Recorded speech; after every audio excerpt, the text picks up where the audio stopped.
Welcome, everyone. I'm Gloriji, and we're so happy that you've joined us today on this Hangout to have the conversation about living the spiritually integrated life and what does that really mean. I'm joined with some amazing women from around the world, and we've been planning this for a while. I want to thank Reenah Sun for the beautiful poster she created to help us get the word out. Susanne Marie in California, who created the Facebook event page for us, and that's been a fun hangout in itself. Her Grace Bubeck for taking care of all the technical aspects of this, which it probably wouldn't happen today without her. So deep bow to you, Grace. Thank you so much. And to Karen Richards, who chose to remain silent but present with us throughout. And I felt her presence, and the depth of that was also an inspiration for me. So thank you, Karen. And I'd like to kind of open it up this way by saying that, or asking the question, what is integration? It's a word that we use, but what does it really mean? And what gets integrated? There are different perspectives that can come in, from the absolute view to duality to personal experience, and we'd like to explore this from a space of entertaining the notion that it may even have something to do with a union of masculine and feminine energy. And this is why I chose a panel of women to have this discussion today, because I felt it lent an opportunity to go where we don't normally go in spiritual circles, where we're not going to obey the rules in our true wild nature, and that we may even say things that don't sound spiritually correct, but are true from our hearts. So we ask you to as you listen in, and as I speak with each member of the panel, there may be a question that arises in your heart that you would like to ask either a particular panel member, or you may want to pose your question to all of us. And in doing so, we ask that you are clear and precise with your question, and as short as possible. And so we welcome you all, and to give you a little bit of background on myself, I can't even remember if I introduced myself. I'm Gloriji, and I'm in Alabama. And from my own personal facet of this huge diamond, I can tell you that I came to know myself as presence, and there was a complete looking back at everything I had ever known and being able to see the illusion that I was living for nearly 50 years. And in this awareness, I began to see the world as an illusion, and I began to see that the body and the mind wasn't who I was. I wasn't limited to this. Then there was another awakening that happened where it felt like my very life force couldn't dwell in that place any longer. That what I was calling the illusion was actually the creative impulse in myself. If we think of it in terms of masculine and feminine, perhaps the awareness, the presence we know ourselves to be, is that masculine, eternal nature that we are. And perhaps the feminine aspect of ourselves is that life force that is pure creativity and embodies creation itself. And that there is this dance of this union that is taking place within us, within our lives. And as this comes together, these two aspects that are one whole, it's a bit like the yin-yang symbols, where you have the light with the seed of the dark within it, and the dark aspect with the seed of the light, completely inseparable. And it seems that the divine feminine comes into recognition of herself as transcendence, yet is no longer abandoning her own creation. So she gets to be the sense of totality. And so it is from this place that my heart was inspired to create a panel where we could have this discussion and invite you to bring your wisdom to the plate as well. It wouldn't be complete without you.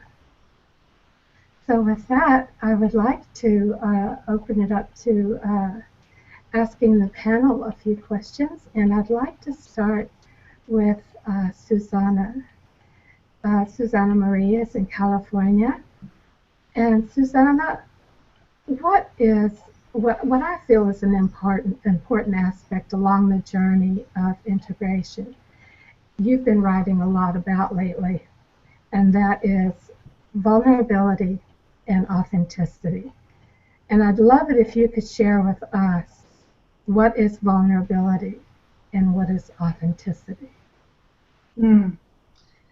Well, thank you for inviting me, Gloriji. And, I love being on this panel with you all. Can you hear me okay? Yes. Yes. And all the unseen people in the audience. Everybody. So, to me, authenticity is kind of the naturalness that we are, the natural face, the true face that we have, the willingness to be vulnerable, the willingness to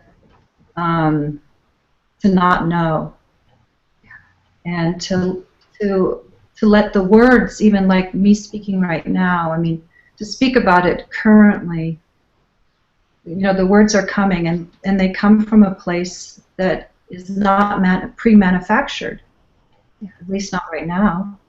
And so it's just emerging, and it's kind of like this spontaneous movement, the creative life force that you were speaking to earlier, is it has a love for itself, and so. My feeling is that love, it likes to share, it likes to be made manifest, and so that the speaking that we do, the movement that we have through life, are feelings as they emerge within us, as they show up and present themselves, and then reveal what it is that they're actually saying. Feelings have a lot of information in them. All that is, to me, God made manifest, and to me, it's something to be celebrated, and savored, and enjoyed, and felt into. What you were speaking to earlier about the two.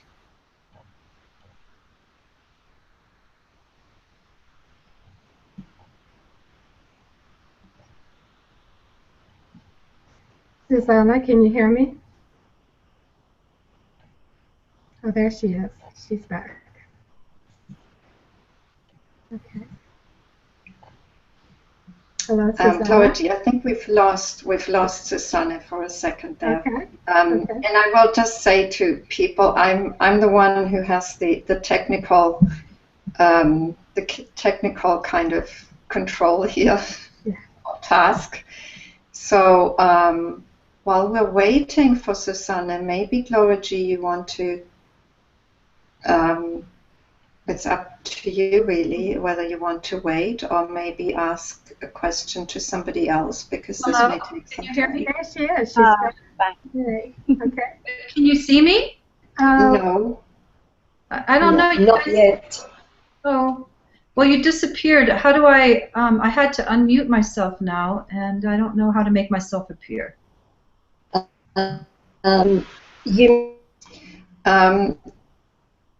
Why don't Susanne, you're there doubly, so maybe you need to sign out from both hangouts and come back in again. Okay. Because right now I think we have like 2 lines being crossed on your computer. I'll just re-go to my email. Yeah, but sign out first. You know, go click on the red receiver to hang up because you're there twice. Okay. Okay. I'll be right back. Okay. Thanks. So Gloriji, why don't you go ahead and ask a question to somebody else? That sounds good. And Susanne can come back and finish where she was. Looks like she started. Is she not there? Yes. Yeah, she is. Yeah, she's here. Okay. Oh my goodness. Okay. Oh, here you are. So I'll just be really quick about my ending. That's okay. That's all right. Oh my goodness. So yeah, just the spontaneity of life. What can I say? To me, it's like the absolute nature of being just gets to be married to this creative life force that's always presenting, always moving, and it just becomes one thing. And I kind of actually see that now with that namaste. In the namaste, I see the absolute nature and the creative life force, masculine and feminine, coming together, form and formless, and all that we are. It's just, it gets married and it functions and moves as ourselves. And to me, that's living an integrated life. That's the spontaneity that arises out of that is pure authenticity, because especially if, as identity drops away, there's less of a need to want to manage or control things, including ourselves. Right. And so, and then we just get to move spontaneously and authentically, because it's really delightful to do so. And I welcome that with others. I welcome that in myself. And to me, there's an ongoing liberation available with allowing ourselves to really be ourselves. And to me, that's the ongoing invitation. It's like, what's next? Who are you now? Who are you now? What's revealing itself now as you, as me, within this moment, the live quality of it. And would you say that period of time where we're seemingly almost clinging to presence or at the absolute is a very necessary aspect of the journey? It's not something that can really be bypassed. It's an actual experience of losing the false identifications, the things that defined us before, how we were lost in our creation. Oh, that's beautiful. Yeah. Yes. So this union, and how this coming together is whatever seems to be bringing presence to the fore even more. Just my experience. If you could bring a little clarity around that part, because I know a lot of people want to stress the importance of presence, but there comes a point when that is so not necessary anymore, and that we're re-entering freshly in a very alive way this moment with everything, not clinging or repelling anything. Can you speak to that? Right. Yeah, I think you said it. It's a natural thing. It's something that organically, all of it is natural. So even like wanting to stay in that absolute place for a good while for whatever reason, it's all it's all the divine doing it. So it just, everything has a time. It's kind of like some of us want to stay in the egg and not hatch out. Yeah. Pick your way out and see what else is there. Yeah. Oh, really? I have re-emerged back into life after you've been in the, like you say, the necessary kind of like place of the undoing. Yes. That place of where we get back to the absolute nature. We realize that we are that, and we steep in that, and then things go away and undo themselves, identity falls away. And then there's just this natural, organic kind of return phase where it wants to go back and be creative with life and enter manifestation without being afraid of losing itself. Yes. Because then it won't lose itself anymore, because there is not a center to itself anymore to be lost. That's right. So it can play, it can totally get lost, so-called, in creation, because it can't get lost anymore. The whole world becomes itself, known as itself. Would you agree? Mm. Yes. Yeah. Oh, I'm there, but I'm so with you, and I love it. I love everything. I love where you went with it, and thank you. That's beautiful. Thank you. Yeah. I'd like to welcome people that are coming onto the Hangout. This is exciting. Hello, everyone. I'd like to turn to Reenah Sun, who gets the prize for getting up the earliest today to be with us. She's in Australia. And what time is it there, Reenah? Or is it yesterday? It's actually your future. It's tomorrow. Well, thank you and welcome. On Sunday morning. It's about just after 5 in the morning. Wow, beautiful. Well, thank you so much for your willingness to get up, and you look absolutely radiant. I wanted to ask you, Reenah, to share something that you actually shared with me on Facebook in a private thread, where you were in Burma and you found yourself working with nomadic people that didn't have a country. No one claimed them. And you had a meeting with a doctor and his family and children living under a piece of tent. And I think you had been working with him, and they shared their water with you. And you had several experiences with that. And to me, it just speaks so true to the lived experience of what we're discussing today. And I'd love it if you could take us into the felt sense of that experience and what that was like. Firstly, I'd like to acknowledge an Aboriginal blessing here to honour the spirit of the land, because that's how I move. My connection with the earth is very important, and it's how I feel. So to clarify, I wasn't in Burma, I was in Thailand, and I've had a lot of experience in Southeast Asia, and it was just really eye-opening, because I learnt about fulfillment in a new way. You know, so much focus and attention goes on fulfillment being outside of us and on our circumstances. We think that our circumstances define us. Mm-hmm.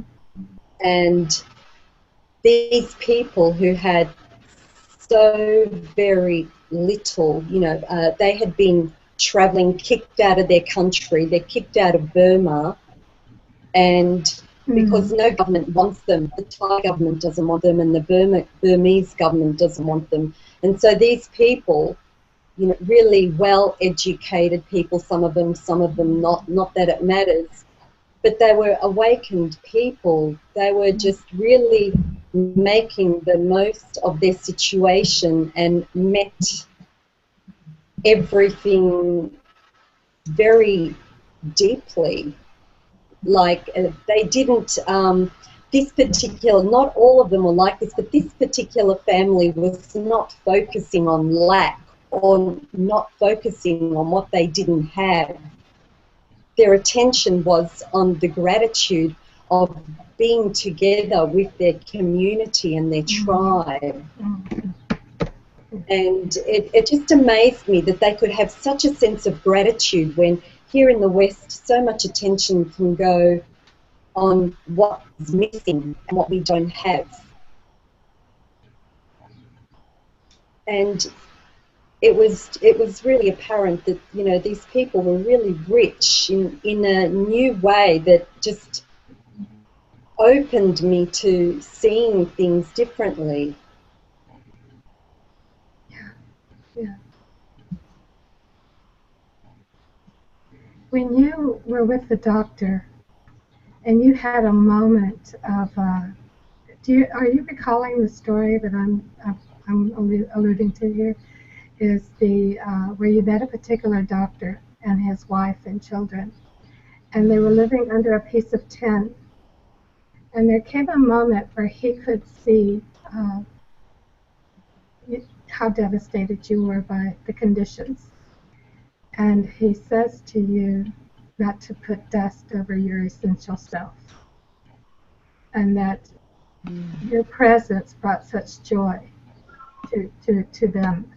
And it was just so touching. I'd never been touched so deeply by a lived experience like that, where you actually had, and you're sharing the story with me originally, and this has been a couple of years ago, and I understand if you can't recall it right now, but what touched me so deeply was how you felt all this energy moving through your body.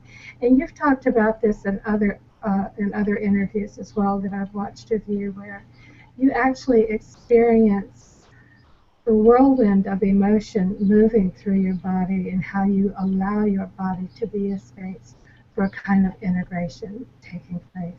Could you speak to that?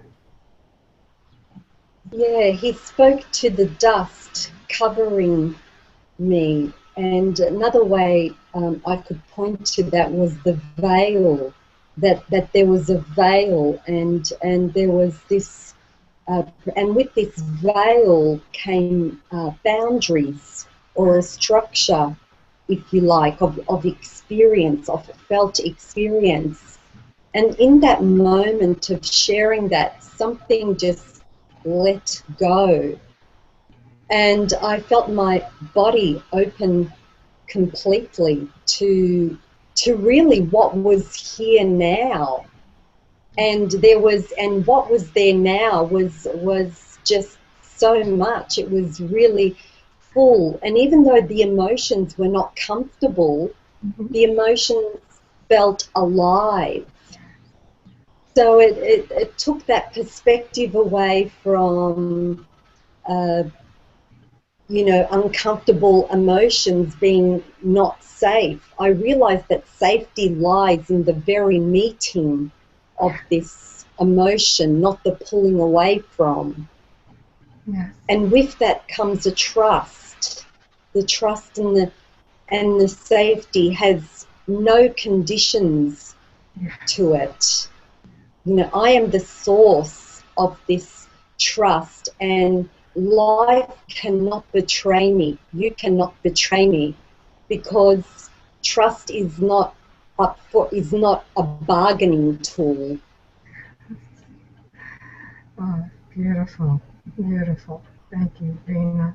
You know, speaking of being with feelings and emotions that may arise, there's a tendency, there's an analogy we all know of being the sky and being untouched by the clouds. And that's never really worked for me, because my clouds never went away. And so as I began to turn toward whatever was coming up for me, it was that return, that embrace. Not in a manner of hoping that it goes away, but in a real heartfelt embrace of myself, of these subtle forms of creation, that they too are included in creation, that this is part of the human condition, and in our willingness to brace ourselves at that level. When we brace our own human condition, we naturally extend that embrace to everyone else, and it can't be any other way. As long as we're in a self-help modality, or clinging to spiritual concepts that we have to be kind and gentle and try to put on, it's actually a movement away from the very essence of kindness, that is self-kindness and honoring what is here now. It's so powerful. and you spoke to that beautifully for me. If I could just say one more thing to that, and that is, I thought I was there to offer kindness, but really the kindness was coming to me from the people I thought I was there to help. Funny how that works. Yeah. Yeah. Yeah. Well, thank you. Thank you so much. That was just perfect for what was in my heart and my remembrance of connecting with you on that private thread. I just fell in love with your heart, and so I'm so grateful that you're here, Reenah. Thank you. Mm-hmm. And Grace, I'm excited that I get to kind of interview you in a way, because you do a lot of this.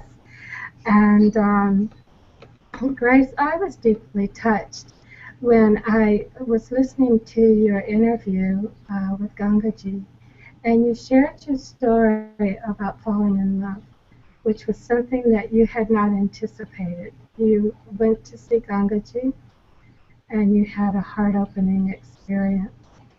And I sense that there may be many people listening that may have had openings that the mind quickly comes in and writes off as not that. That's not it.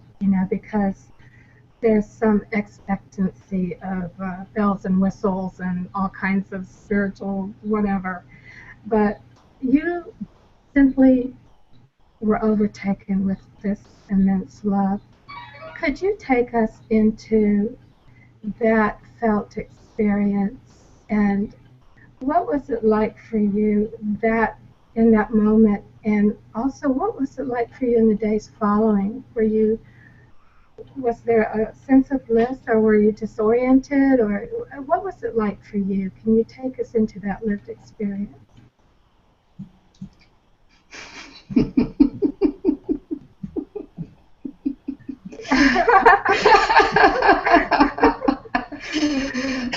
Gloriji, I just have to laugh because when you announced these questions that you were going to ask us, and I was wondering what the question would be, and I just loved that one. Oh, good. Well, your laughter says quite a bit too. I love it.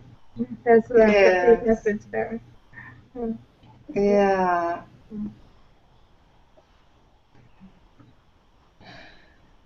What to say?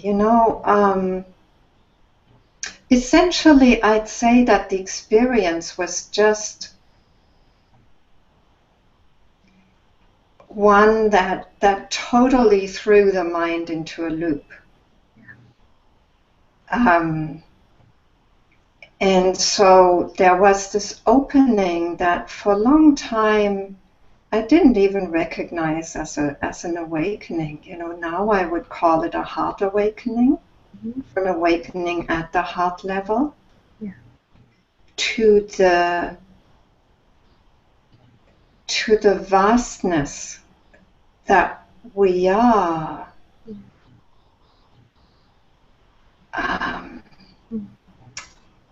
With a heart flavor, with a flavor of love.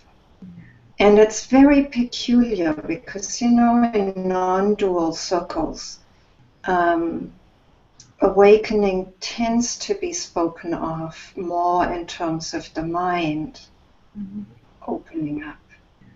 And so, for the longest time, I didn't know what had happened to me. I just thought I'd fallen in love with Gangaji. But it was so much more because, what I saw in her was what I knew to be there in myself, which was that vastness of the heart. And for me, I've reflected on that over the years.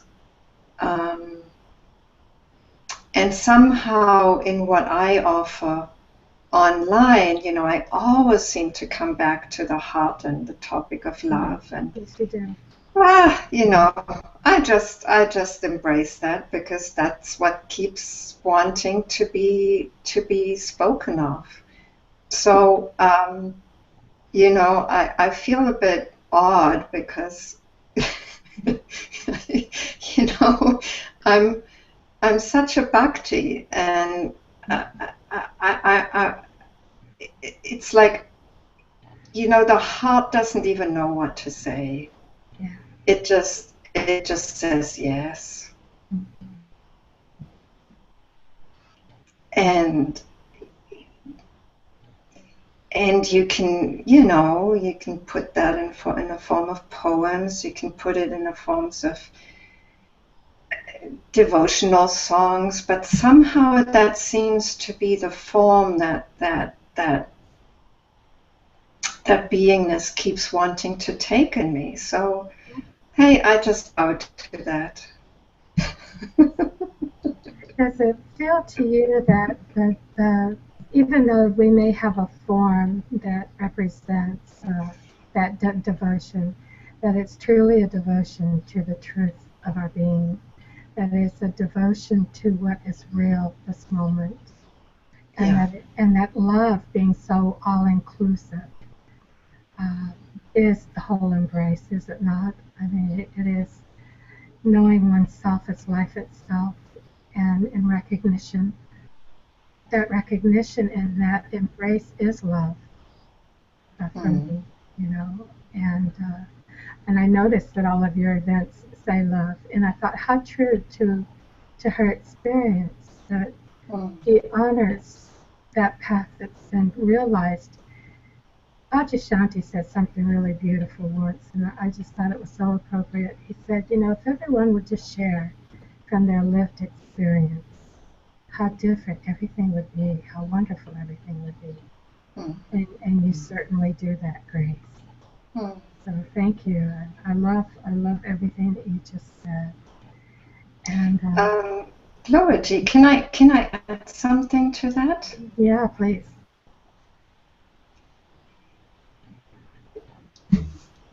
I guess I just want to say what goes with that is just you know, the devotion or the yes is to really, it's like you said, it's to the truth of ourselves. It's to life as it, you know, as truth unfolds in every moment. And there's a devotion to that, you know, there's just such an embrace of what is. And there's also a kind of, you know, what goes with that flavor of the heart and of love is also an ongoing surrender, you know, an ongoing celebration, an ongoing yes to what is, you know, yes, yes, yes. And I love it, you know. I mean, wow, this is so alive. And, you know, like I can't speak to, you know, the metaphysics of truth or whatever, you know, I have no idea. All I know is this yes that keeps happening. Or the no, you know, the no of conditioning that comes in and says, no, not that, not that. But wow, how beautiful if it turns into a yes and that's included too, instead of excluded. So that's right. That's all I know, really. Thank you for asking. Oh, thank you, Grace. Very beautiful. Thank you so much. And Karen, I was deeply attracted to your writings on Facebook when I first became aware of you, Karen, because you had not been a seeker when, and people can Google more information if they want to know more about how you actually were at a place of suffering when this awakening occurred, but you had been driven to a point of exhaustion through work and through doing the work of 4 or 5 people as a nurse, I believe, in an intensive care environment, and it began to take a toll on your health. And you, I sensed from what I heard that you were just beginning to fall apart, and you put yourself in bed. Basically, you went home and went to bed, I think. And for about 4 years. Wow. Okay. You know, I love this because, you know, there's so many theories out there, so many concepts about what it takes to awaken, as if there's something you can do to bring this about. And in my experience, there wasn't anything I was doing that I was aware of that could have brought anything like this about. And so that was the deep resonance I had with you immediately. And that you at some point were visited by a friend who brought a tape, and you listened to the tape, and it was an American teacher named John Wheeler who was talking on awareness. And there was some recognition that happened there where everything went off for you. So could you take us into that? So that, I mean, I've heard the story a couple of times in interviews, but I've always wanted to get down into what you actually experienced and what that was like for you. And great, I can feel that you're with me. Sure. I wasn't actively seeking, but of course we're all seeking, whether we know we're seeking or not. Yeah. And I was just in a place in my life at that time which was very difficult on every level. There was no area of my life that was bringing any happiness, any joy. Problems were escalating. And I'd come from a very dysfunctional family system. There were lots of issues within my family, and I found myself always dancing to other people's tunes, and I didn't realize it at the time. You know, there was a lot of people-pleasing tendencies operating in me, and things were just spiraling out of control.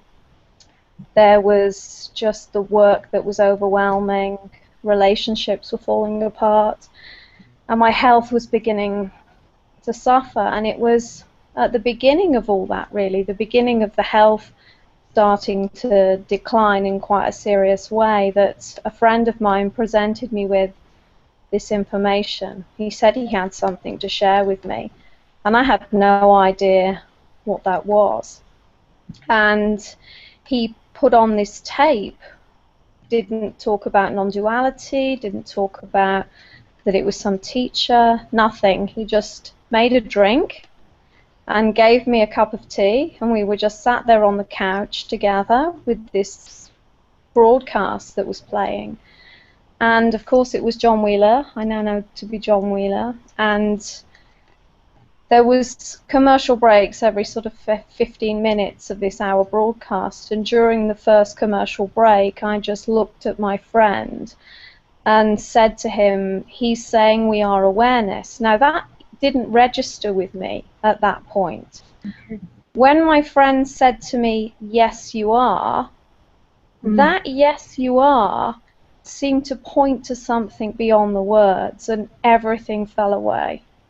And I just remember sitting down in a state of utter, you know, I guess I was really shell-shocked, and yet everything was really clear.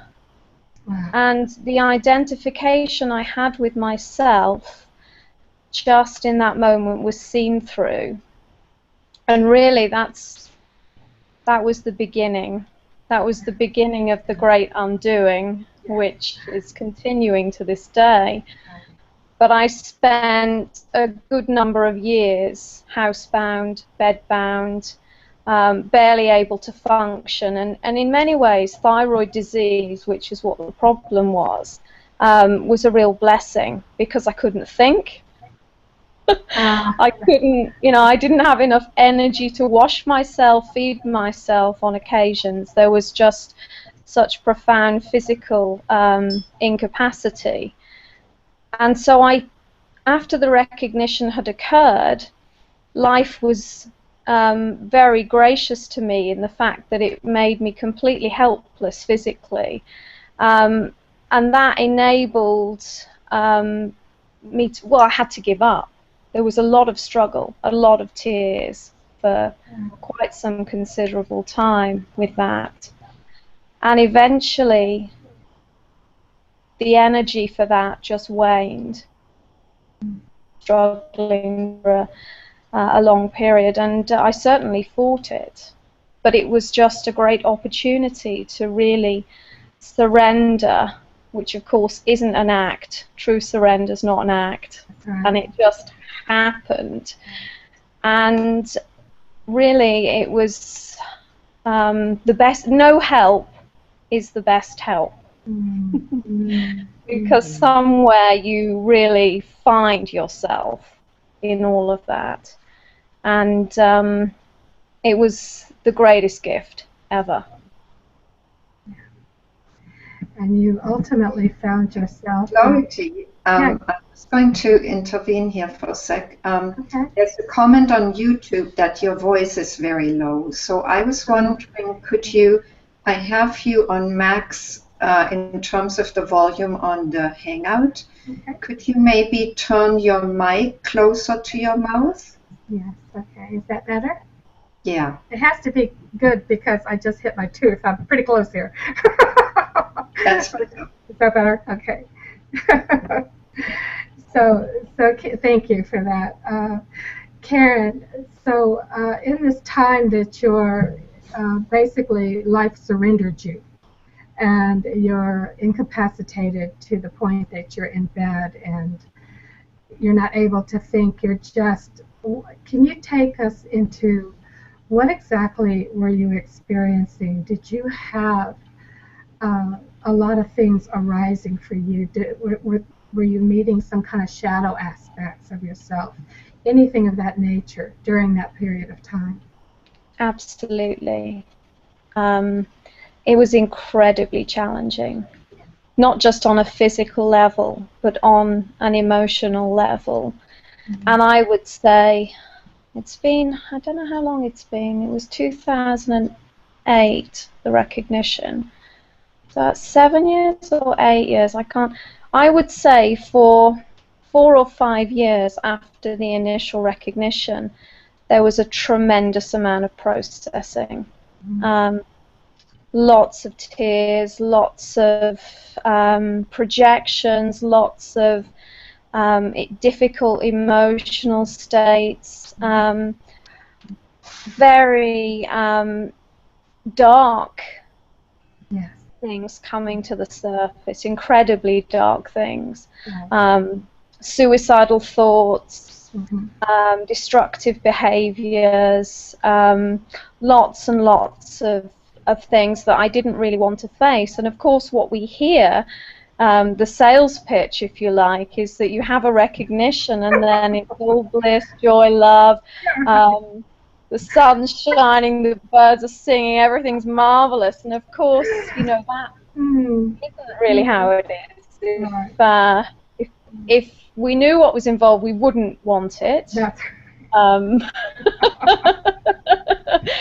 But of course, it is the most amazing, heart-opening, emptying experience that continues to this day to just give me joy every moment now. There is, if you can find yourself in those dark places, you can find yourself anywhere.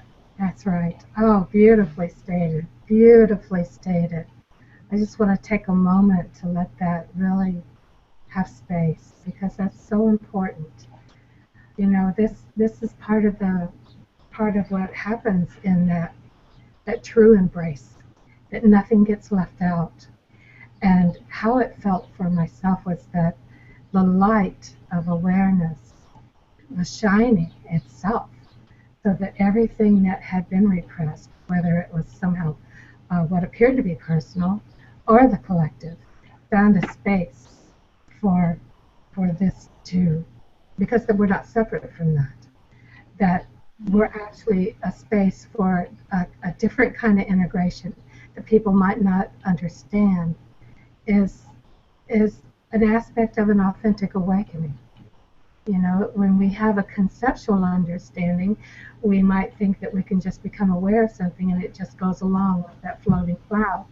Well, that's not true to my experience. Yeah.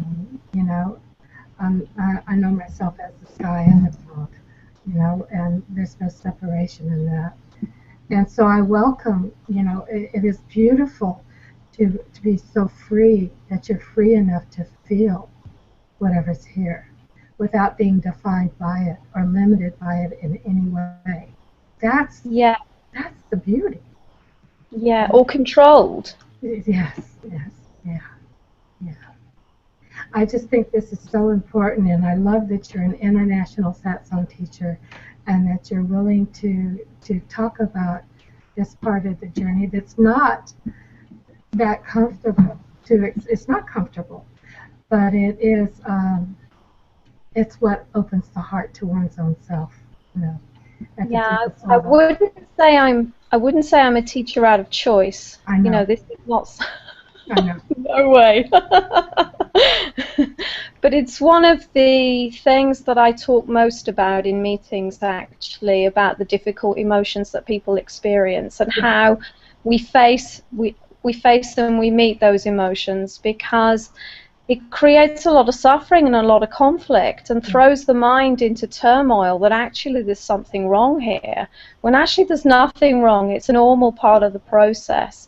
And so it seems to give people the confidence and the clarity to really allow that process to unfold, rather than trying to resist it in any way. If they know it's okay, if I can say in my own experience, I had to face a lot of these demons, and I continue on a more subtle level now, it seems to be, but who knows if there's anything else that's suddenly going to jump out at me. There's always that possibility. Yeah, so that seems to in some small way, to help people really surrender to the process as well, from what I've witnessed with working with people.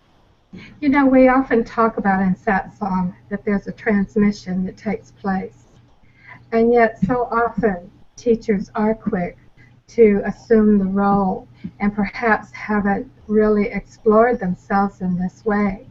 So if we really understand transmission and what that means, you can have clarity. You can have great clarity, and you can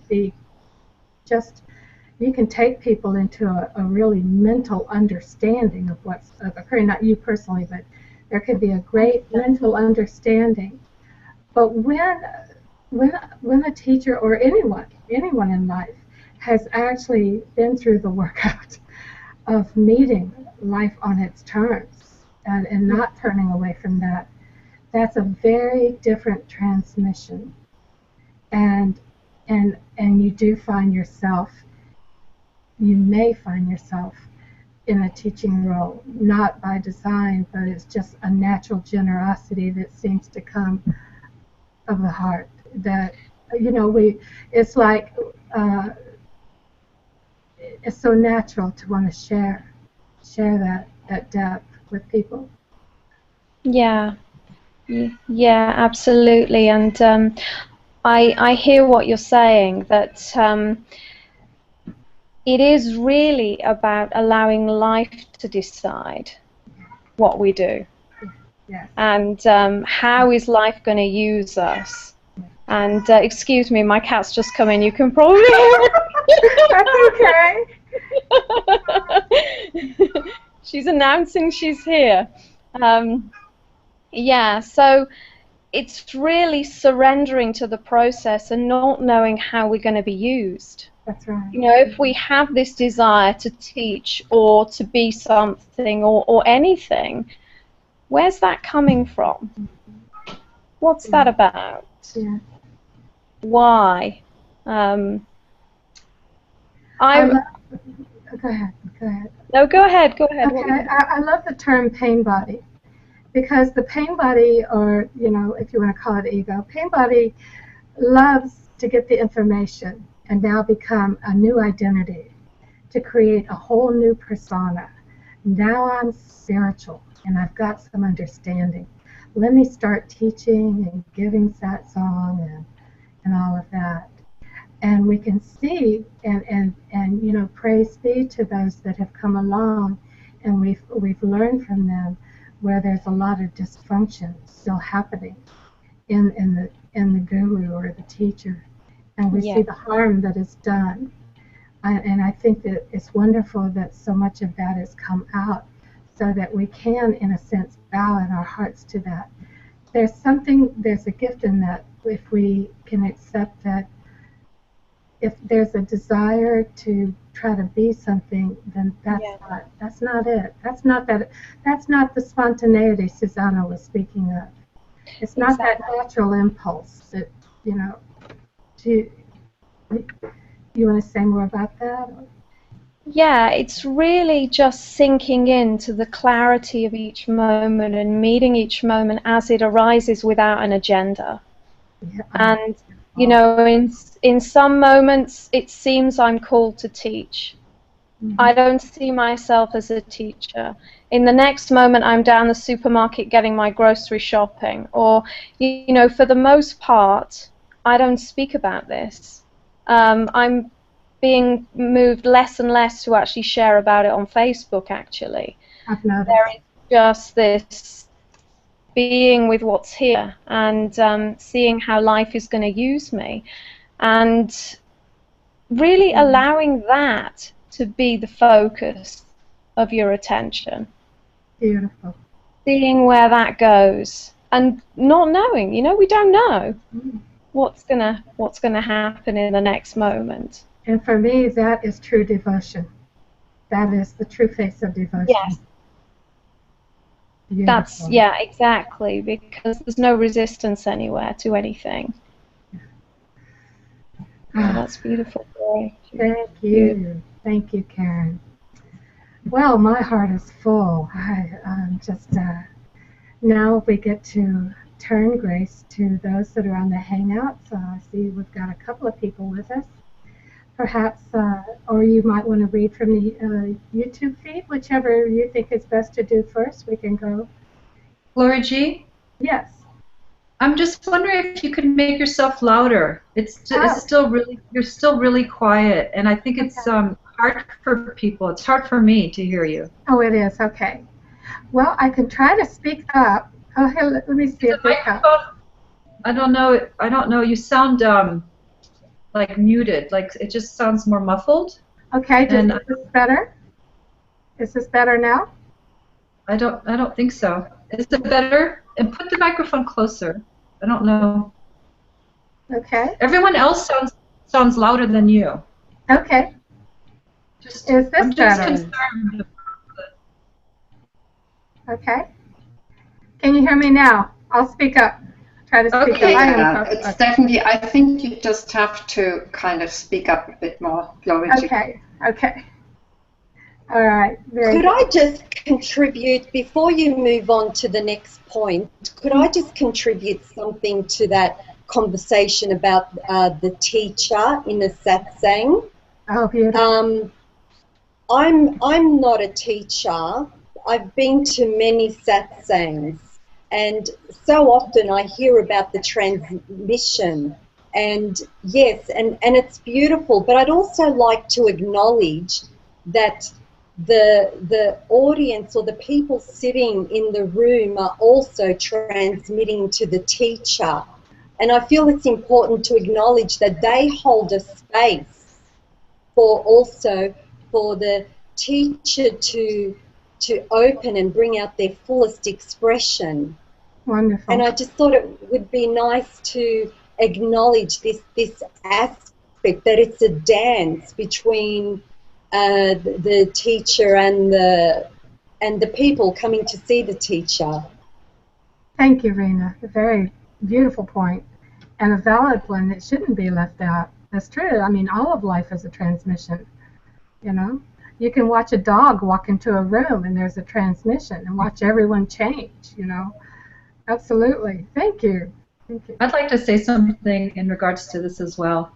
I feel like much of what we're speaking about has to do with giving oneself permission And within a satsang setting, the teacher, the person who's doing this, leading the satsang, facilitating, holding the space in that way, has been given permission by themselves, spirit leading, guiding, and by the people who are coming.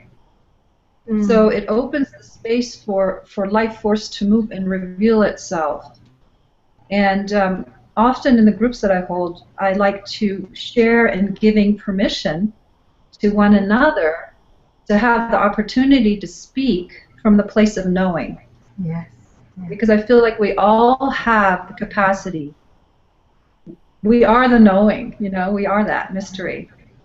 And I do this thing called 5-minute Buddha, where we take turns being the Buddha. And the other people sit and listen as if they came to hear the Buddha speak, this wise being speak. Whatever wants to come out within those 5 minutes, whether it's silence, whether it's a sharing of something that's really true to them. Right. That's the invitation. And it's just across the board, to me, when we experiment in that way, when we give each other permission to be the wise ones that we really are, it happens.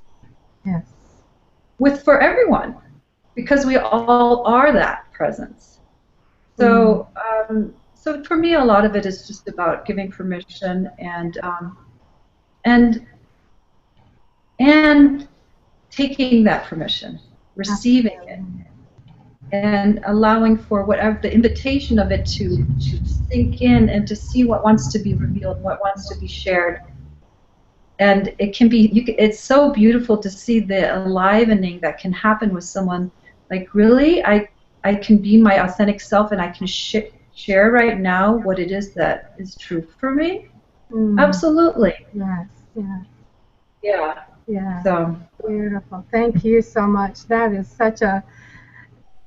We do that here in Huntsville at our center. When we have satsang, it's very much a mutual sharing, and it is beautiful to listen to the wisdom and the innocence in that wisdom as it comes through. It's just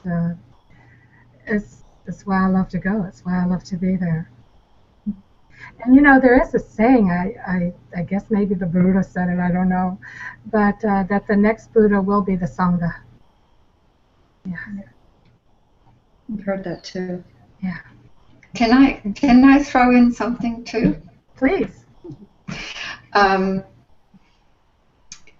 You know, just to add maybe that just as we bring out the Buddha in each other, we can also bring out the pain body in each other, you know.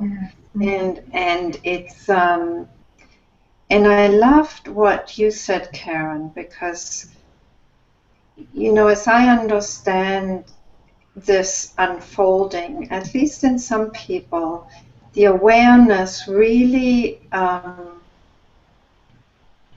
it wants to see everything that is not aware. You know, that pain body needs to be seen, it needs to be heard, it needs to be embraced, it wants to be freed, you know, it wants to be liberated.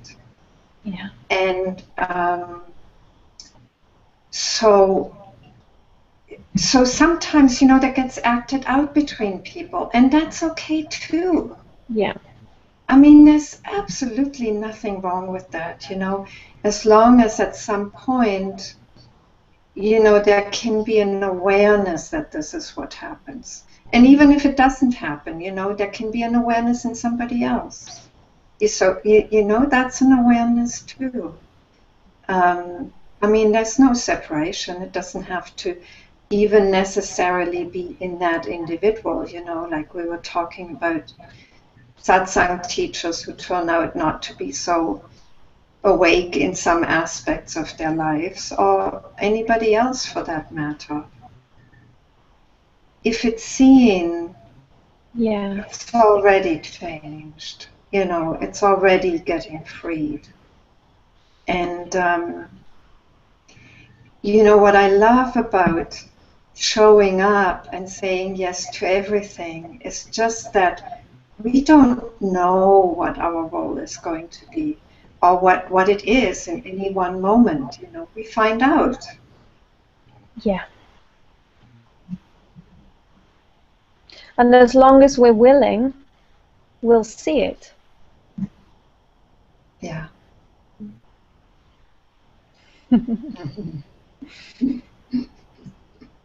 And maybe that's a more feminine kind of, you know, approach, the willingness to be in the messiness of all this. And you know, just go with that, because that's what's there, that's what shows up. There's no need to go to the absolute away from that, you know, because this is how the absolute reveals itself in the concrete and lives itself out and knows itself. And you know, there's this play that happens. That's and just perfect. it seems, at least for me, if we're hanging out in the absolute, we've just gone to the other side of duality. There has to be this recognition of what's true, but then we have to meet our experience from that place fully. Mm. Each moment. Yes. Mm. And I love the way your cat has just shown up, Karen. Yes, that's it. Because, you know, I'm sorry, I don't mean to take over, but it just strikes me that, you know, what we have the most maybe argument with from a non-dual perspective, from an absolute perspective, is that very animal aspect of our beingness, you know, that embodied, emotional, you know, aspect of who we are when we're in a body, and somehow that's what we're kind of wanting to, you know, my sense is that women are just more ready to integrate that in a way that's new and not in the duality, not in the opposition of, well, this is just you know, it's not, it can't be, that's just not even worth looking at, you know. What I love is that I'm able to really be more myself, more Karen than ever before. Without having to try to be something else, just to be truly me, and without fear nor favor respond to the moment without concern, no matter what comes out.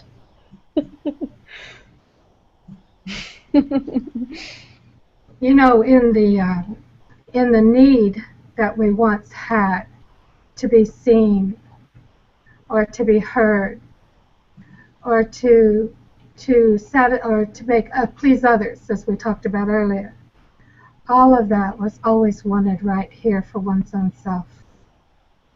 All of that was truly an invitation to turn toward one's own self and have it here.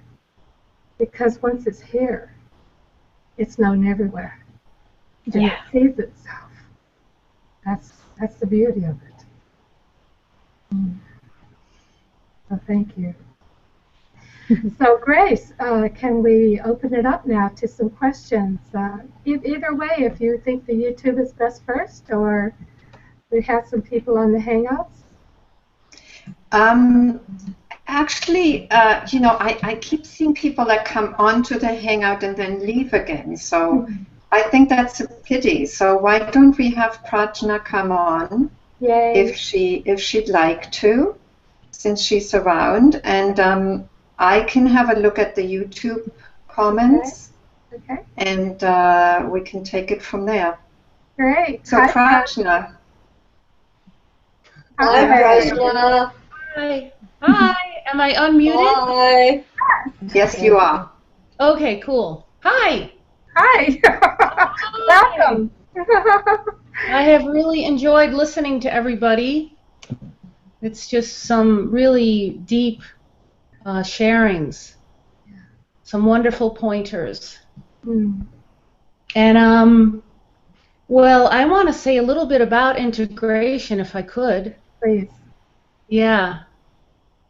Well, first, from what I've heard, I want to say what happened for me is when awakening happened, it was like this whole idea of having a perfect life or somehow making something perfect. That's what started falling away.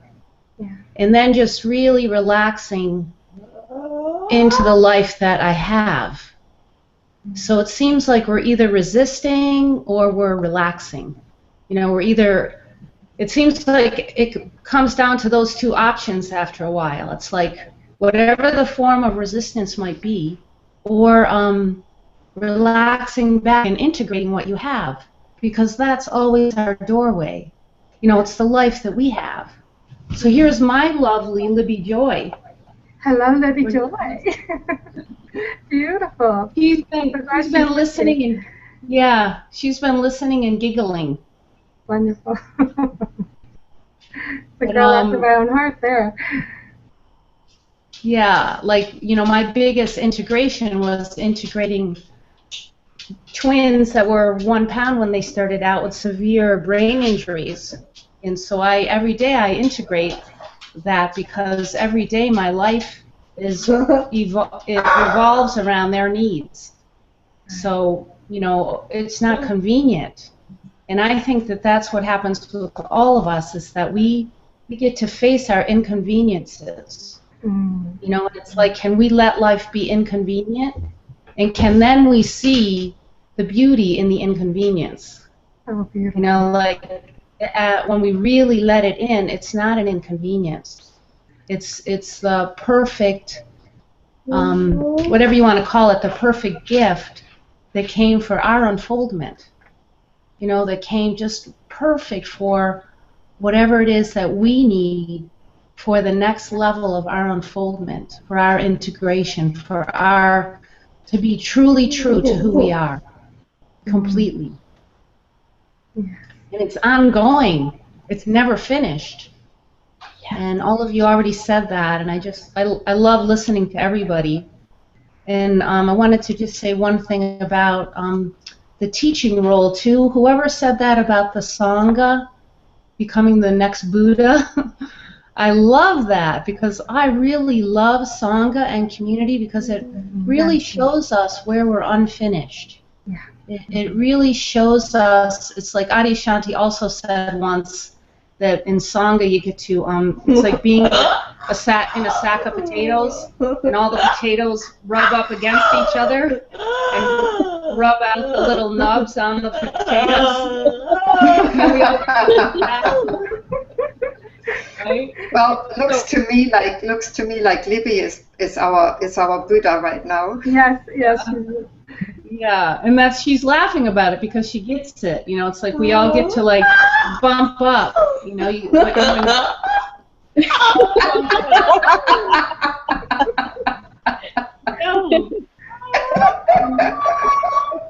Yeah, she's singing.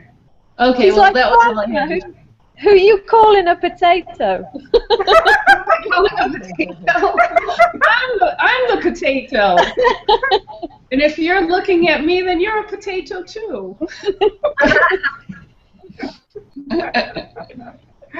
How's that? Okay, well, thank you all so much. I really love what you've pulled together. Thank you. Thank you. Bye for now. Bye. So do you unmute me or do I unmute? I can unmute you, Prajna. Okay, thank you. Good to see you. Thanks for joining in. Thanks for bringing Libby along, Prajna. Yes, absolutely.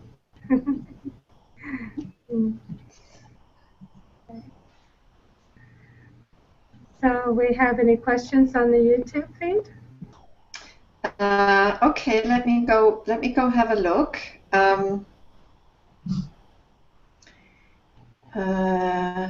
So Paul says, sorry, went to the Hangout instead of YouTube, so he didn't mean to be there. There's there's with you the Buddhas that are there. There's Veli from Turkey, Cynthia from Georgia, Jeff from Kauai, Sam from Sacramento, Nishkala from Ithaca, New York, Roel from Belgium, and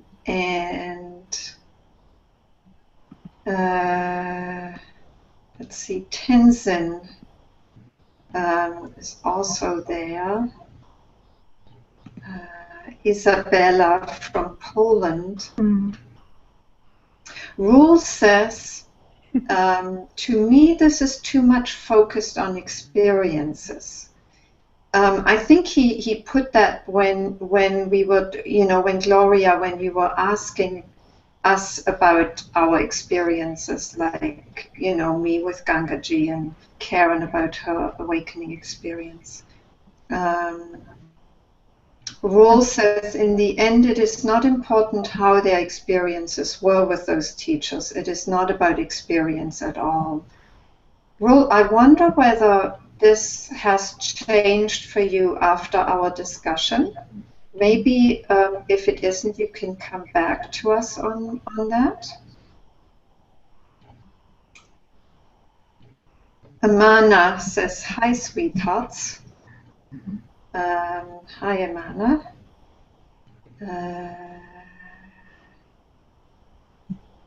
Jeff says, time to get beyond labels. Teacher, student, whatever. Yes, indeed, there's only one of us here now.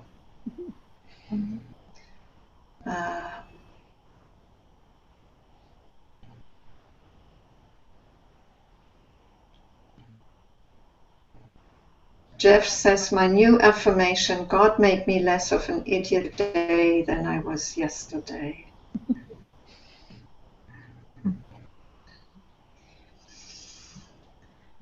And Roel says, this does not happen by calling everything beautiful.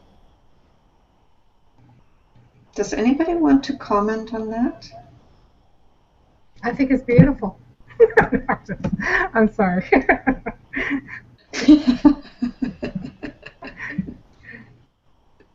I'll say something, and just what comes to mind in this moment. I'm not exactly sure what this person is referring to exactly, just by hearing that one comment.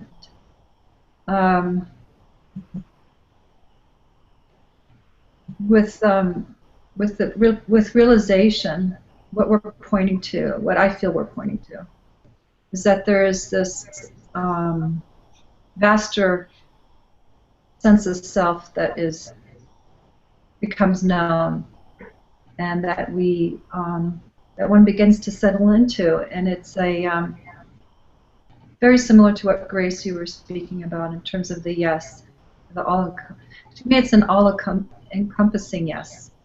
It's so big that it contains all the no's within it. It contains all experience within it, and it contains that which is not beautiful within it. The things that are difficult, the things that are hard to be within oneself and to witness in the world.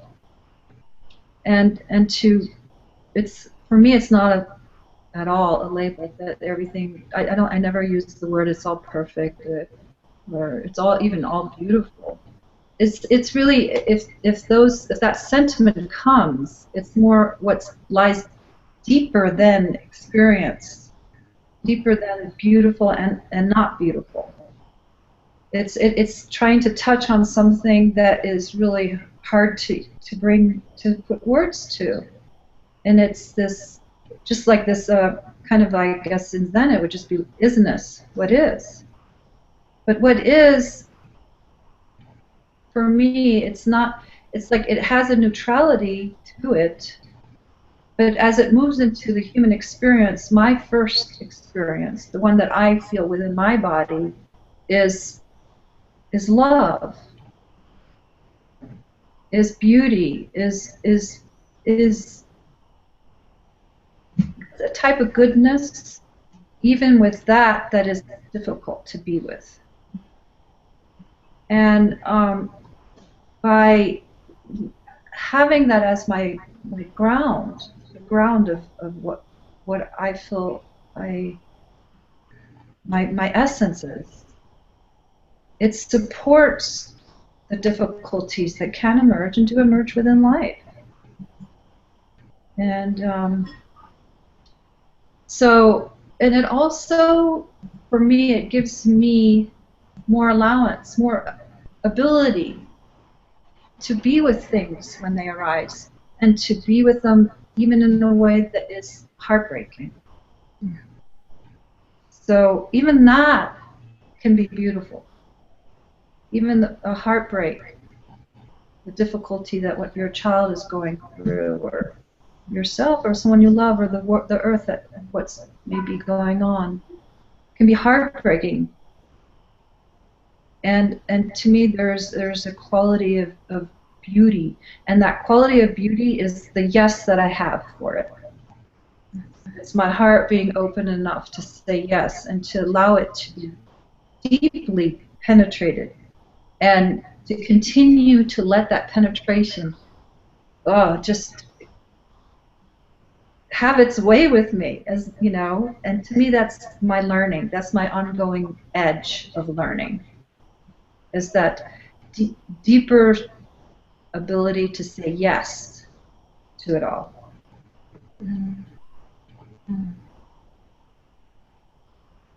It may be worth just making a distinction. This is the philosopher coming in here. You know, I understand we're not talking about like New Age philosophy here that calls everything beautiful, everything perfect. You know, like Susanne said, I mean, the beauty is it's the beauty of the mystery that's unfolding. You know, it's a different kind of beauty. It's and it's very difficult to find words for that, because all words are already kind of used in duality. You know, beautiful and not beautiful. So it's very hard to find words for that which is not in that duality. But beauty is one of them, you know. Yeah. And there's a what I was pointing to, and is what lies deeper than the ideas we have about beauty, and what its opposite would be, which is not beautiful, difficult, unbearable, all the things, right? So what lies deeper? Susanne, can I just suggest, can you turn your volume down a little bit? Because there's an echo that comes from your feed. Okay, is that better? Is that better? A little bit. Can you turn it down even more? And I turn you up on the Hangout. Okay. Tell me if that's better. It's getting better, yeah. Getting better? I can keep turning it down. Okay. Is that better? Yes, perfect. Okay, now I can barely hear you, but it's okay. Anyway, it's just, you know, it's just the, we will assign different words, different sentiments, different qualities based on kind of how we're wired as individuals. I think that we're sensing bodies, and we have our own type of personal vibration that we just get born with, or manifest as. And so the emptiness that is, as it filters through each individual, the primary signature that it has is going to have a type of a felt sense quality to it. Right. And some people call it bliss, you know, Satchidananda. Some people call it just plain isness. you know, like a more neutral. And some people call it just love, perfection, whatever. But so I think that those kind of, the way that it transmits through a person is kind of unique, the signature. And I think that's based on just how we're wired, who we are. That's just my feeling about it.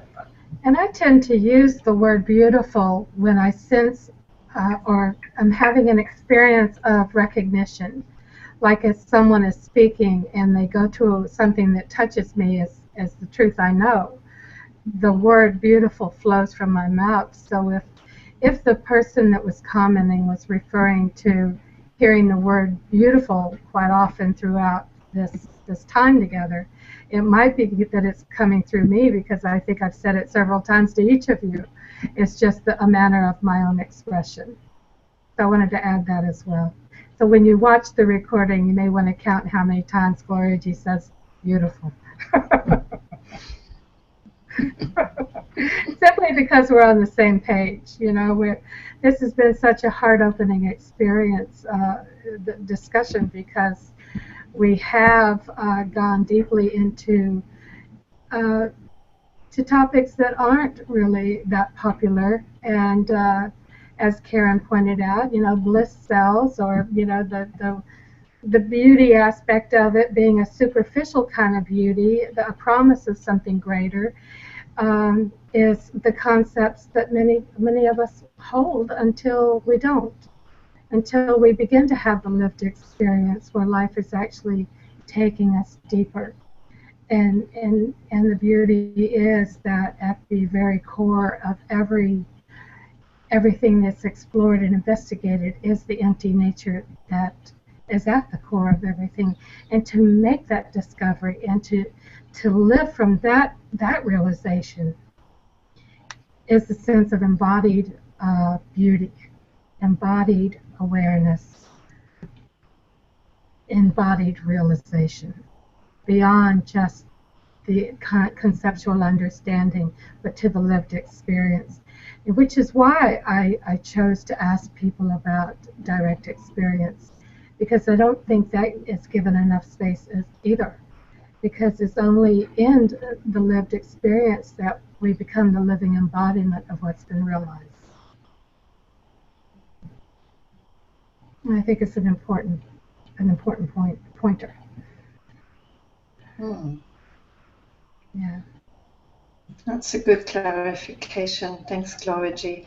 And I want to get back to the YouTube comments, because there's a question there that feels like it's quite important. Okay. So Sam says, I seem to be moving beyond inquiry. My stuff comes up with a charge, and before I might dive into it, and now I meet it with my Sam heart and God heart, it is just gone. I can barely remember it.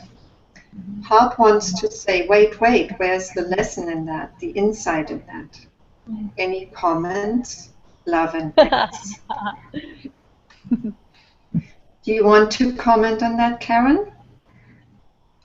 The mind doesn't know anything, does it? It's perfect. You know, what's happening for him is just wonderful. Just the mind is always looking for a problem, and there isn't one. So trust what he knows, absolutely. Surrender to the process, keep surrendering to the process, keep recognizing what's here, and meet whatever's here from there. And it just gets revealed. It's like a flower that has no center. The petals just keep coming and coming. And all we have to do is just keep diving in and just meeting everything from there. There's nothing to add. It's just wonderful to hear people really committed like that. Fantastic. Did you have anything? Maybe what could be added is that if somebody has a habit of trying to find meaning in their experience, which Sam sounds a bit like, you know, it's actually perfect that no meaning can be found anymore. Right. Yeah, because if we're looking for the gift, there's an assumption that there's a lesson, you know. That's And it. so to see it so clearly is beautiful. And for myself, there just came a point in I could just turn my gaze inward, and inquiry wasn't necessary. It was an automatic something already, you know, just the willingness to turn back and face whatever. That was all that was needed. The mind doesn't know anything. Yeah. Nothing to understand. I'll just add something from my little tidbit. Is the volume okay? Is there feedback loop? Okay now? Okay. Yeah. You can turn it down a little bit, Susanne. Okay. So it's hard to know what exactly is going on with anyone within any, because each time that I inquire or used to inquire, when that was really alive for me, was unique. I think that sometimes with awakening, especially certain teachers may speak about how nothing is real, and so there's this habit that one can get into, and thinking that we're really on track, that every time we inquire that it makes everything disappear, and that's how things should be. We should just keep disappearing experience. I'm not saying that Sam is doing that. I don't know at all. For me, the process of inquiry was really a kind of, oh, can you hear me all right? There's a weed eater back there.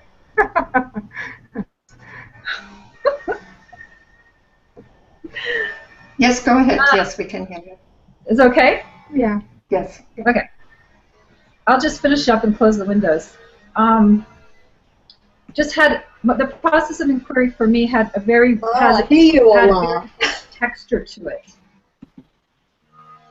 not just an emptying out. And I'm not saying you're saying that. Any of you are saying that even. I think what you said is really valid and beautiful.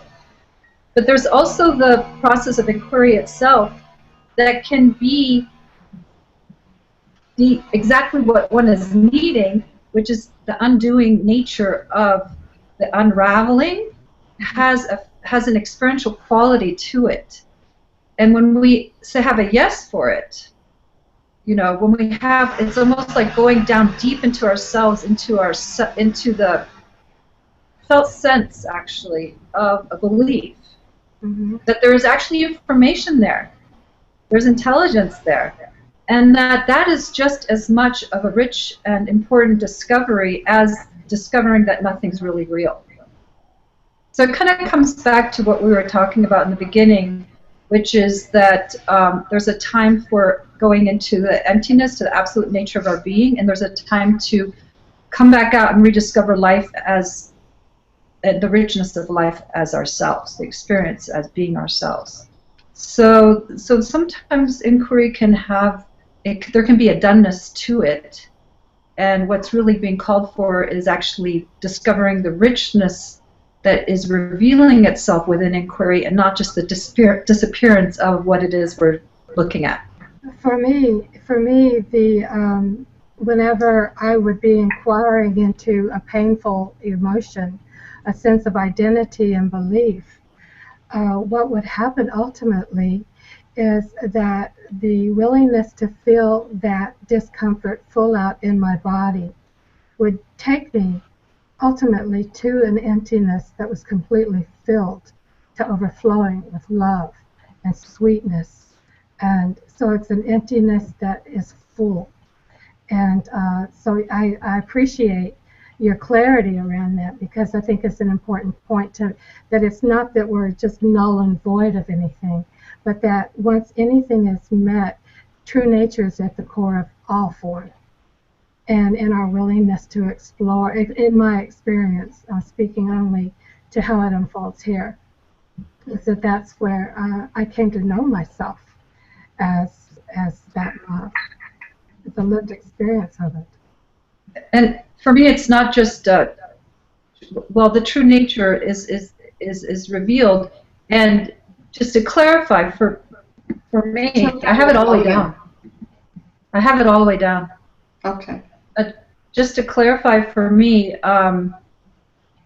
is that fullness of experience has the fullness of experience in it.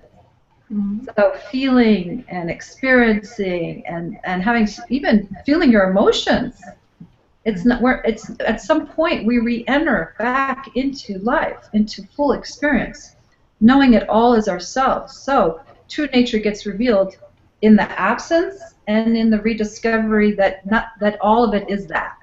That's right. That's just my final piece about that. It's beautiful. No, it goes back to the freedom to feel without being identified any longer, too. The freedom to feel without the stickiness of identification or feeling defined by what's being felt. I think we're saying the same thing from two different angles, actually. But I love that dance, so thank you, Susanne. I think we kind of got inside of it a bit together from each of us, the way we experience it. Yeah. So where are we? So is Prajna gone too? Or? Am I back in this call now? Can you hear me? Yes. Okay. Hello? Hi, Reenah. Can you hear us? Oh, yeah, hi. I'm finally back in. I've been, I think I missed a lot of it, and I was talking throughout the call because I saw my picture there, but I actually wasn't in the call. So I've just missed the last section of what was being shared, just coming back in. So would you like to, we were just talking about the felt sense of inquiry and going into feelings and emotions, and the beauty of that, the willingness to feel, and how that can take us. So we'd love to hear from you. Okay, so I work a lot with drug addicts and sex workers, and basically I'm going to come from someone else's experience before I move to my own. And the issue for a lot of these people that don't have space around these dense, narrow-focused experience is their interpretation of the emotion. So we talk about a felt experience, and a lot of us want to move away from that felt experience because some voice comes in and makes a meaning about it. Mm-hmm.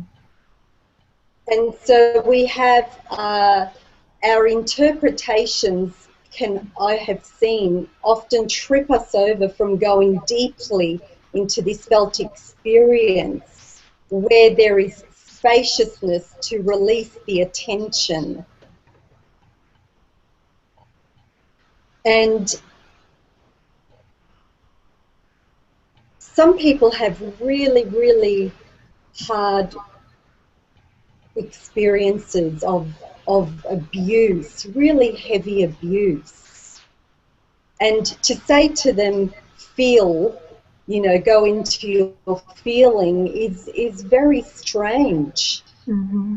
It's just very strange. It's not something that they can feel they can let go into so easily. But I always come back, I love working with the earth.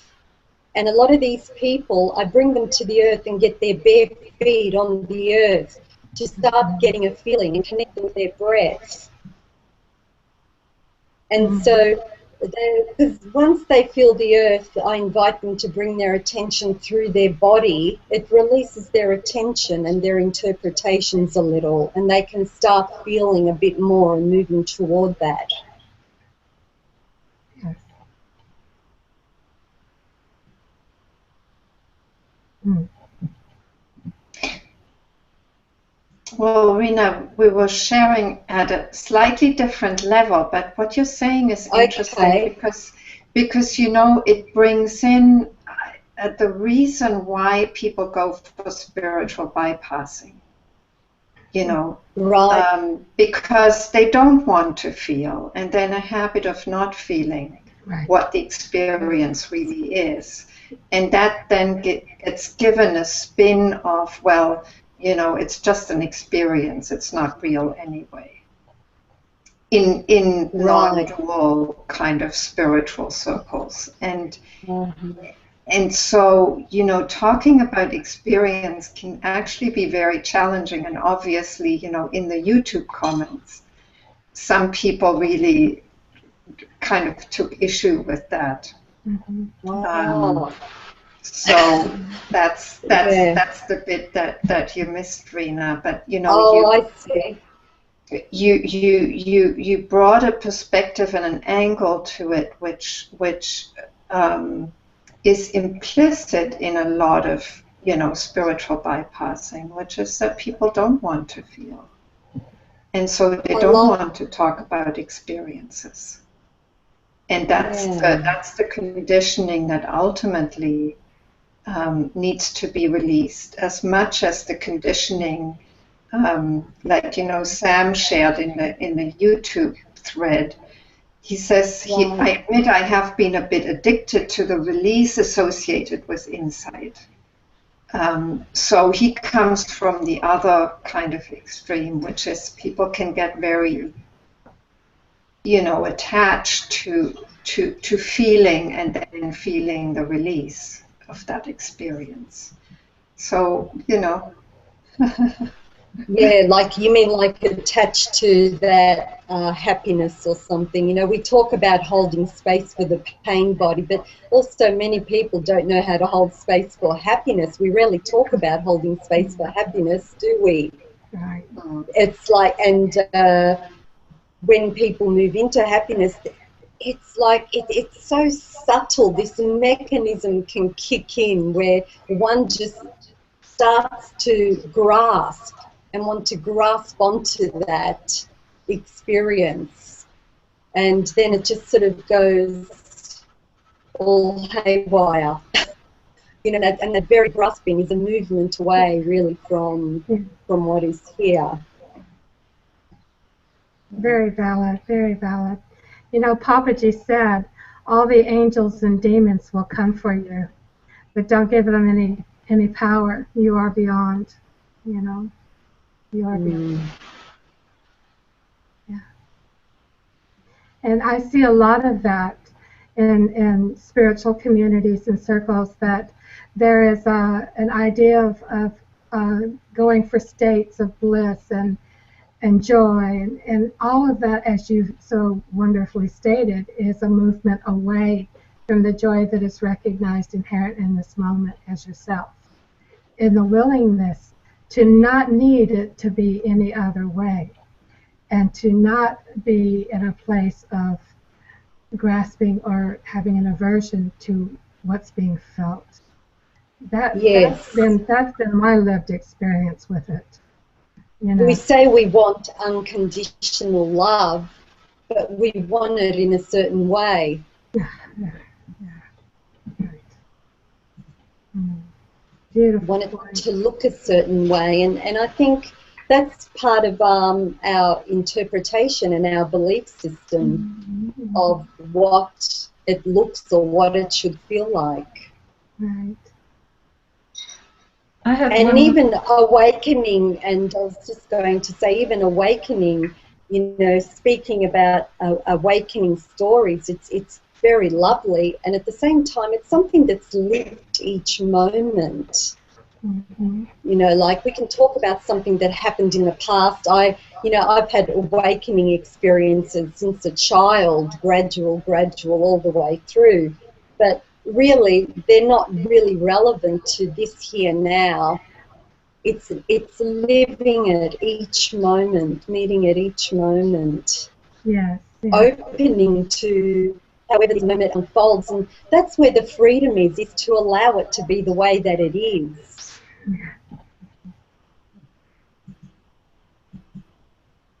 I just have one more thing to add about using process. You know, inquiry, it's a process, and it has its time and place for many people. It did for me. But there's a time when we grow up out of process, of needy process. And when it doesn't have any life left to it, and it stops working, or we have an addiction to the end result, for instance, making something disappear inside, wanting to not feel, for instance, or deeply go into something. If we have an end result in mind and we end up getting attached to that end result, that process has lived its life out.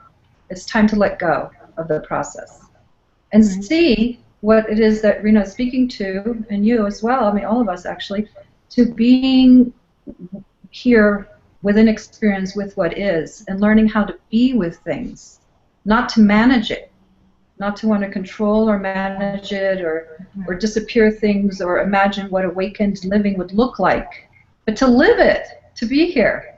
Yes. And to meet ourselves. So that I just wanted to add that. Yeah. And I just wanted to add something to what you said there about the letting go. And often I hear, but how do I let go? And how do I let go? And my experience with letting go is simply moving into feeling, just feeling deeply, and allowing all the thoughts just to pass through with it. And there is no letting go. The story lets go of you. As I move toward the emotion, deeply into it.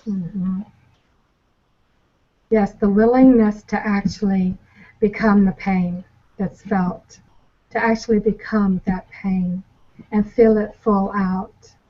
That's my experience, and when I'm supporting others with this, I don't ever suggest in what's going to be ahead of them, because it varies for everyone how they go through this anyway. And it's not about following thoughts or having an expectation of what's there. It's just making that discovery for yourself and being truthful with it, Yeah, and trusting every feeling that arises. I mean, every feeling that arises in the body often has a little story or thoughts that goes with it. But just trusting that feeling, that it's actually your friend and it's inviting you in, wants to come in, as a guest. Come and be my guest, and let's see what unfolds.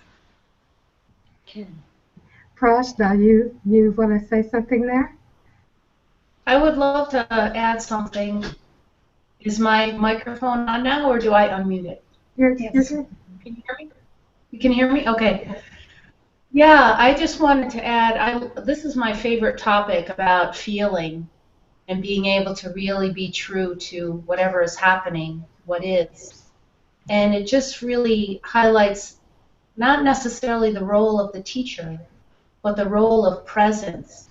And presence being able to come from a friend, from the Sangha, from the teacher, from a therapist, but that often people that come out of serious abuse or have really hardcore rooted belief systems of unworthiness or whatever else, which is so many people, that often that can't be handled alone. You have to be able to be in the presence of another presence so that the nervous system can actually get a new piece of information, and the nervous system can relax and come out of fight, flight, freeze, come out of automatic reactions, and then start to learn a new response. So if somebody is in fear, that's the perfect time to be able to come to a place where there's safety, and to be able to create, safety and help that person to resource their own presence.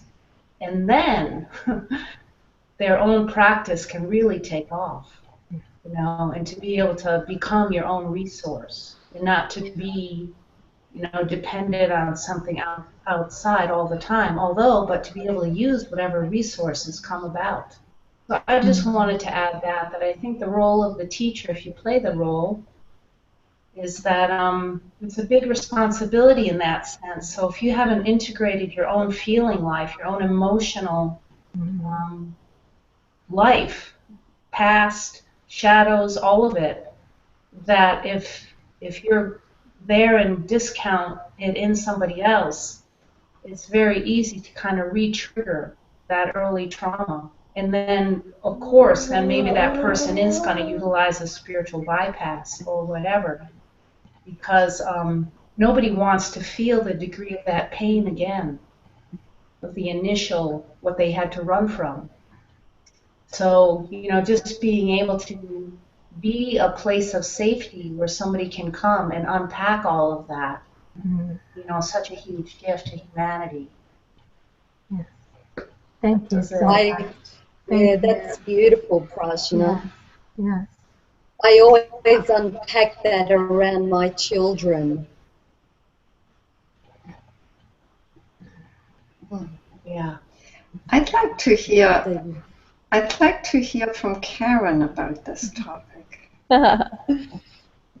Yeah, I was just feeling inspired to actually share that, you know, the full range of human emotion, which is certainly what I feel I've experienced over the last few years. I'm sure there's more there, but it feels like I've experienced an awful lot of things, is really an opportunity for me to have realized my own indestructibility, that actually nothing is touched. You know, we can experience anything, and we're totally indestructible in our essence. And we don't get to know that unless we get those emotional states with which to test it all out. So it's a gift. Depression is a gift. Grief is a gift. Sadness is a gift. Loss is a gift. Frustration, anger, all of those things that we have been conditioned to push away, which invariably come out in other ways, are opportunities to really look and see what it has at the heart of it all. And it's just longing to be met from our own presence, so that we can truly know that actually there is nothing that can touch us ultimately, and yet is simultaneously fused with whatever it is that's being experienced. And, you know, I say this time and time again in meetings because it seems to give permission for those things. People seem to need that somehow. It's like, you know, there's nothing wrong in that, that actually, how do you know that awareness knows grief as equally as it knows joy if you don't get to really explore that directly for yourself, and that there's no fear, there's nothing to fear in it, that actually everything is an expression of the one essence. And it reminds me so much of that Rumi poem, you know, The Guest House. Yes. We can just really welcome everything and truly know that there is nothing. It's not dependent upon the state of this physical body in any way, my freedom. It's not dependent on anything.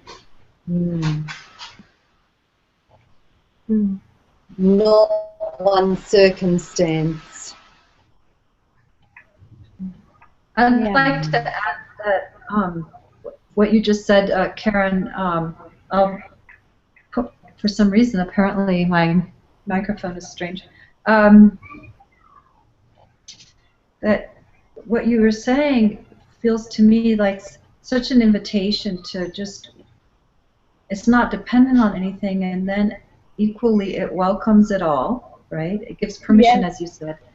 And then to come back to this wholeness factor, you know, this integrated factor that we're meeting here on this platform of integrated living, that God is all of it. You know, that's just kind of like my preferred song of late when I share with people, is that God is the whole. So it's like God is in the feeling. God is in the expression of it. Yes. And even in the retraction of a little bit of the denial or journey of uncovering the resistance and all that, that's God learning about itself.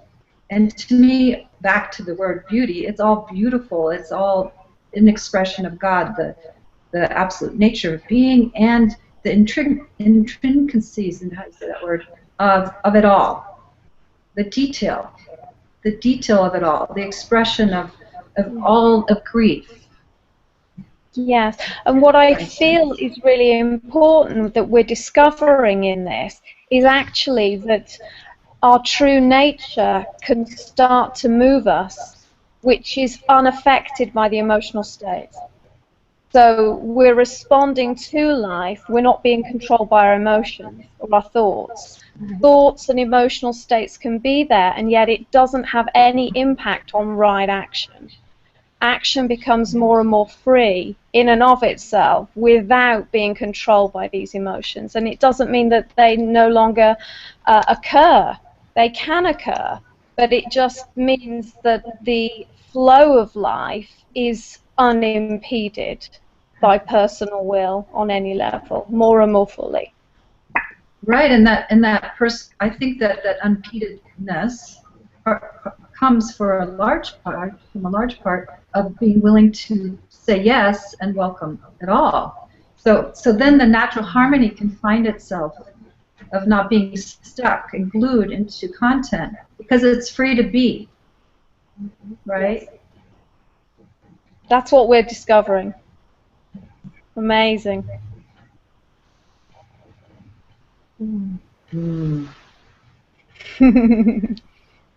Wow. Well, this may be a really good place for us to go ahead and bring things down to a close. And wow, what a beautiful conversation. So sorry, whoever that was that wrote in about the word beautiful. But it's that's what it is for me. And this is the kind of conversation I think that is worth having at this time. There's something new. I feel something new emerging. And I know from my conversations with a few of you that there is a felt sense that we've come into a new place, and perhaps that is the integration. Is that Paul, by the way, or who just came on the Hangout? This is Bear Fournier. I just got an invite, so I'm giving this a test run. I've never done this before, so hi. Sorry to butt in. Hello. No. You're very welcome. Is there anything that you would like to say before we bring it to a close? Would love to hear from you. Well, I apologize. I'm totally unprepared. I just saw good. the invite and wanted to come and see what it was about. So just sounds like a nice group, and I'll try to figure out how to join up at the beginning so that you're not closing right when I join. Sorry. Oh, it sounds like we've got to do it again. Pardon? It sounds like we have to do it again. That could be arranged. Yes. Well, thank you for coming on there. And where are you, by the way? I'm in northern Utah. Okay. Well, there will be a YouTube link that you can watch in the entirety. Have you been able to be with us the whole time? No, I just now got an email or something. Somewhere your link came that told me how to do this, and I've never done it, so all new to me. Wonderful. Well, thank you for coming on. And like I was saying, there will be a YouTube link that will be available so you can watch the entire conversation, of which you are now a part. Okay, good. Thank you. Thank you. Okay. And I want to thank Grace again for your technical abilities and for being on the panel, and Karen, dear heart, and bless you, thank you, and loved having you here as part of it, and Susanne, my sister, my soul. We have such a deep connection, and this is such an honor for me to play this role with you. I love it. And Reenah, another sister, thank you for getting up so early and joining us, and for the beauty and expression you brought and the depth that you brought to this conversation. And to Prajna and Libby, thank you for being a part as well, and thank you for the wisdom and the beauty you have brought. Hi, Libby. Thank you for being here, and thank you for your beautiful laughter and your heart. It looks like she's wearing a heart almost there. So thank you, and everyone can look for the YouTube link and catch it in the entirety if you missed any part of this. So thank you, and thank you. Thank you. Thank you, Thank you, Gloriji, for your gracious hosting. Oh, thank you so much. Such a pleasure. And I will see you soon. Bye-bye. Bye.